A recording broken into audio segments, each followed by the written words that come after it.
My name is Sean Jones. You might remember me from our 1967 Pontiac Tempest, and I'm here today to show you our 1955 Pontiac Chieftain. We met a buddy last year on Power Tour that had the Chieftain with really no goal of what he wanted to do with it, so we partnered up with him and started the build. We wanted something different. Everybody likes to go gasser or lowrider with these cars. We wanted something totally out of the box, so we went the Baja theme, kind of like the old Rip and Rooster from the 60s they used to run.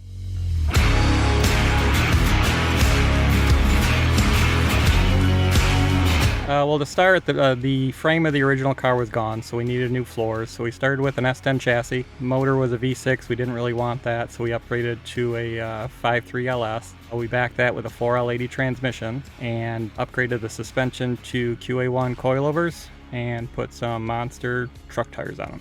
This car is really unique. There's not many like it in the country. We kind of did a one-off. We love the attention we get. So it's commonplace to get the guy to lean over that's driving the car and check it out, but I get a kick out of the wife turning their head and looking at it, or the back kids putting their phone down and checking the car out.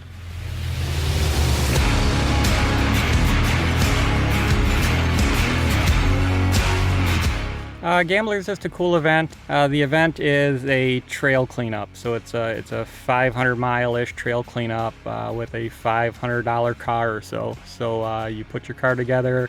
There's GPS coordinates you usually follow too, and it's just kind of a little rally to get to all the GPS coordinates within a day, pick up the most litter, and have a good time doing it. I like the gambler aspect because they take cars you don't see every day, throw them together, and go have fun with them. Went down a couple crazy hills, up and down a waterfall a few times, and watched it a full send in this guy's hearse. And unfortunately, we had to tow that thing back up about 300 foot of hill. So.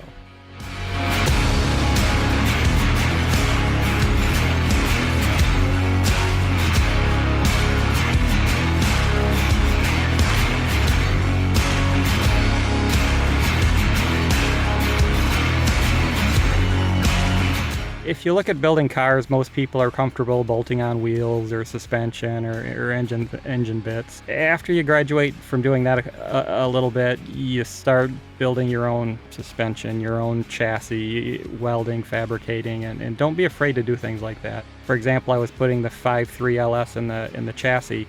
I couldn't buy motor mounts that fit right, so I just took some stock and welded up my own and set the motor back about a foot in the frame where it meets a firewall of 55.